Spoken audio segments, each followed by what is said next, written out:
Hello दोस्तों, welcome to accounting सीखो। दोस्तों, यह वीडियो बेसिक अकाउंटिंग टर्म्स की सेकंड वीडियो है। इस वीडियो में भी हम बेसिक टर्म्स को एक एक करके डिटेल में समझेंगे। तो इसमें सबसे पहला है डेटर्स। डेटर्स क्या होते हैं? The term debtors represents those persons और firms to whom goods have been sold or services rendered on credit and payment has not been received from them. They still owe some amount to the business. यहाँ कुछ meanings लिखी हुई हैं। Meaning of represents का मतलब वर्णन करना, meaning of rendered का मतलब देना। इसका मतलब यह हुआ कि डेटर्स उस एक पर्सन या किसी फर्म को रिप्रेजेंट्स करते हैं जिन्हें उधार में कोई गुड्स बेची गई है या फिर कोई सर्विस दी गई है और अभी तक उनसे उसकी पेमेंट नहीं रिसीव हुई है, मतलब अभी उनसे पैसा लेना बाकी है। उनके पास बिजनेस की कुछ अमाउंट अभी भी है। जैसे किसी कस्टमर को उधार में सामान बेचे हैं और उससे अभी पैसा लेना बाकी है, वो अभी हमें पैसा नहीं दिया है, तो यह कस्टमर हमारा डेटर कहलाएगा। तो इसी तरह जब बहुत सारे कस्टमर्स होते हैं जिनसे हमें अभी पैसा लेना बाकी है, तो ये हमारे डेटर्स कहलाते हैं, जिसका हिंदी में मतलब होता है देनदार। नेक्स्ट है creditors. The term creditors represents those persons or firms from whom goods have been purchased or services procured on credit and payment has not been made to them. Some money is still owing to them. यहाँ पर procured की meaning लिखी हुई है प्राप्त की गई, जो गुड्स या सर्विसेज हम प्राप्त किए हुए हैं। यह जो वर्ड है क्रेडिटर्स, यह रिप्रेजेंट करता है उस पर्सन या उस फर्म को जिनसे हम उधार में गुड्स खरीदे हैं या उधार में ही कोई सर्विस प्राप्त किए हैं उनसे, पर अभी उसका पेमेंट हम नहीं किए हैं। उनके पैसे जो हैं वो अभी भी हमारे ही पास हैं, तो उन्हें ही हम क्रेडिटर्स कहते हैं। जैसे किसी सप्लायर से हम उधार में कोई सामान खरीदे हैं पर अभी उसका पैसा नहीं दिए हैं, पैसा देना बाकी है, तो यह जो सप्लायर होगा, यह सप्लायर हमारा क्रेडिटर यानी लेनदार कहलाएगा। नेक्स्ट है voucher. A voucher is a document which provides the authorization to pay and on the basis of which the business transactions are first of all recorded in the books of accounts.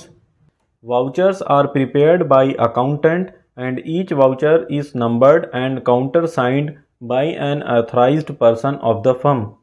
यहाँ कुछ meanings लिखी हुई हैं। Meaning of authorisation का मतलब प्राधिकरण, meaning of counter signed का मतलब प्रति हस्ताक्षरित।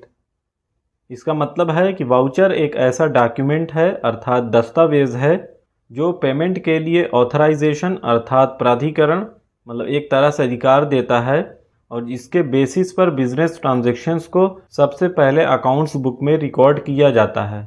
मतलब जो जर्नल से लेजर में पोस्टिंग की जाती है वह इन्हीं वाउचर्स के बेसिस पर ही सबसे पहले जर्नल में एंट्री की जाती है। ये वाउचर्स ही वह प्रूफ होते हैं जिससे यह पता चलता है कि बिजनेस में कोई ट्रांजैक्शन हुआ है। ये वाउचर्स बिजनेस के अकाउंटेंट्स के द्वारा तैयार किए जाते हैं या बनाए जाते हैं। अलग अलग तरह के लेन देन के लिए अलग अलग वाउचर्स बनाए जाते हैं और ये फर्म के जो ऑथराइज्ड पर्सन हैं उनके द्वारा काउंटर साइंड होते हैं। मीन्स अकाउंटेंट जो है वह वाउचर बनाता है, उस पर अपनी साइन करता है और फिर उसका मैनेजर या हेड उसे वेरीफाई करके उस पर अपनी सिग्नेचर करता है। इस तरह ये वाउचर सीरियल नंबर्ड होते हैं, इस पर सीरियल नंबर लिखा होता है और इसमें यह भी लिखा हुआ होता है कि कौन से अकाउंट को डेबिट करना है और कौन से अकाउंट को क्रेडिट करना है। और ये जो वाउचर्स होते हैं यह अलग अलग तरह के भी हो सकते हैं क्योंकि अलग अलग फर्म्स के द्वारा अपने नाम से अलग अलग ये प्रिंट किए जाते हैं। नेक्स्ट है bad debts. It is the amount that has become irrecoverable from a debtor. It is a business loss and is debited to the profit and loss account as an expense. यहाँ लिखा हुआ है meaning of irrecoverable, वापस ना मिल सकने योग्य। यह जो बैड डेट्स होता है यह वह अमाउंट होती है जो irrecoverable होती है, मतलब यह वापस नहीं मिल सकती है, उसे अब रिकवर नहीं कर सकते हैं, वह पैसा हमारा डूब गया। बिजनेस के जो डेटर्स होते हैं उनसे जब वह पैसा वह अमाउंट नहीं मिल पाती है तो उसे हम बैड डेट्स के नाम से शो करते हैं। जो गुड्स कस्टमर को उधार में बेची गई थी अब वह पैसे किसी वजह से पे नहीं कर पा रहे हैं तो उसे ही हम बैड डेट्स कहते हैं, उनसे अब हमारा पैसा नहीं मिलेगा। तो यह बिजनेस का लॉस हो गया है और अब उसे प्रॉफिट एंड लॉस अकाउंट में हम एक्सपेंस की फॉर्म में डेबिट में शो करेंगे, उसमें लिखेंगे। नेक्स्ट है loss. The term conveys two different meanings. First, it conveys the result of the business for a period when total expenses exceed the total revenues. Second, it refers to some fact or activity against which firms receives no benefit. For example, loss due to fire, theft, accident, etc. यहाँ पर लिखा हुआ है meaning of convey का मतलब बताना, meaning of exceed का मतलब अधिक होना। तो इस तरह यह लॉस जो वर्ड है यह दो अलग अलग अर्थ को हमें बताता है। इसमें पहला है यह बिजनेस के रिजल्ट्स को उस पीरियड के लिए बताता है जब हमारे टोटल एक्सपेंसेस जो हैं वह हमारे टोटल रेवेन्यू से ज़्यादा हो जाते हैं, अधिक हो जाते हैं। मतलब हमारी जो बिक्री हुई है, जो सेल हुई है, वह हुई है 1 लाख की और उसमें हमारा टोटल खर्चा हो गया 1,50,000 का। तो यह 50,000 हमारा लॉस हो गया है।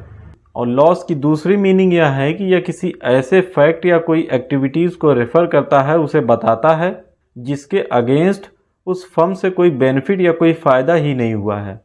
जैसे बिजनेस में आग लग जाने की वजह से जो नुकसान हो गया, कोई चोरी हो गई या फिर कोई एक्सीडेंट या दुर्घटना होने के कारण जो लॉस हुआ है।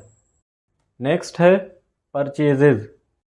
The term purchases is used only for the purchase of goods in which the business deals. In case of manufacturing concern, goods means acquiring of raw material for the purpose of conversion into finished product and then sale. In case of trading concern, goods are those things which are purchased for resale. In both the cases, the purpose is to make a profit by its resale. यहाँ पर कुछ meanings लिखी हुई हैं। Meaning of concern का मतलब मामला, meaning of acquiring का मतलब प्राप्त करना, मीनिंग ऑफ कन्वर्जन मीन परिवर्तन। इस परचेज वर्ड का यूज़ या इसका इस्तेमाल सिर्फ माल की यानी सामान की खरीद के लिए इस्तेमाल किया जाता है जिसमें एक बिजनेस डील करता है। जो सामान एक बिजनेस के द्वारा कस्टमर को बेचा जाता है तो वही सामान वह बिज़नेस जब खरीदता है उसे बेचने के लिए, तो इसके लिए हम परचेज़ का यूज़ करते हैं, इसका इस्तेमाल करते हैं। अब मैन्युफैक्चरिंग के केस में जहां गुड्स को मैन्युफैक्चर किया जाता है, बनाया जाता है, वहां पर उस प्रोडक्ट को बनाने के लिए जब रॉ मटेरियल को फिनिश्ड प्रोडक्ट में कन्वर्ट करने के लिए, उन्हें उनका परिवर्तन करने के लिए ख़रीदा जाता है, तो वहां पर परचेज़ शब्द का इस्तेमाल होता है। और ट्रेडिंग के लिए गुड्स वह है जो रीसेल करने के लिए, बिक्री करने के लिए ख़रीदी जाती हैं। तो दोनों मामलों में रीसेल करके प्रॉफिट कमाना ही मुख्य उद्देश्य होता है, तो इनके लिए परचेज का वर्ड इस्तेमाल किया जाता है। नेक्स्ट है sales. Sales means transfer of ownership of goods और services to customers for a price. The term sales is used only for the sale of those goods which are purchased for resale purposes. The term sales is never used for the sale of assets. Sales अर्थात बिक्री का मतलब एक मूल्य पर ग्राहकों को वस्तुओं या सेवाओं के स्वामित्व यानी ओनरशिप को ट्रांसफ़र करना है। सेल्स का इस्तेमाल तभी किया जाता है जब कोई गुड्स खरीदी गई है उसे कस्टमर को बेचने के लिए, जब बिक्री करने के लिए कोई गुड्स खरीदी जाती है। अब अगर कैश में गुड्स को सेल कर रहे हैं तो वह कैश सेल्स होगी, और क्रेडिट पर यानी उधार में सेल कर रहे हैं तो वह क्रेडिट सेल होगी। गुड्स को खुद मैन्युफैक्चर करके बेच रहे हों या किसी से खरीद कर बेच रहे हों, उसके लिए सेल्स का ही यूज़ होगा। अगर बिजनेस की किसी असेट्स को बेच रहे हैं तो इसके लिए इस सेल वर्ड का इस्तेमाल नहीं करेंगे। नेक्स्ट है goods. Goods include all those things which are purchased for resale or which are used for producing the finished products which are also meant to be sold। मतलब गुड्स में वो सारी चीज़ें शामिल होती हैं जो रीसेल करने के लिए परचेज़ की गई हैं। कोई गुड्स खरीदी गई है इसलिए नहीं कि उसे बिज़नेस में इस्तेमाल करना है, यूज़ करना है, बल्कि वह इसलिए ख़रीदी गई है ताकि उसे कस्टमर को दोबारा बेचा जा सके, तो इसे ही हम गुड्स कहते हैं। साथ ही ऐसे प्रोडक्ट को परचेज़ करना जिसका मोटिव या मकसद बेचना है, उसे सेल करना है, तो यह भी गुड्स में ही आते हैं। तो जो भी चीज़ हम कस्टमर को बेचने के लिए बनाते हैं या फिर ख़रीदते हैं तो वह हमारी गुड्स कहलाती है। तो दोस्तों बस आज की वीडियो में इतना ही। वीडियो अगर यूज़फुल लगी हो तो इसे लाइक करें और आगे भी ऐसी और वीडियोस देखने के लिए चैनल को सब्सक्राइब करें। मिलते हैं नेक्स्ट वीडियो में। Thank you.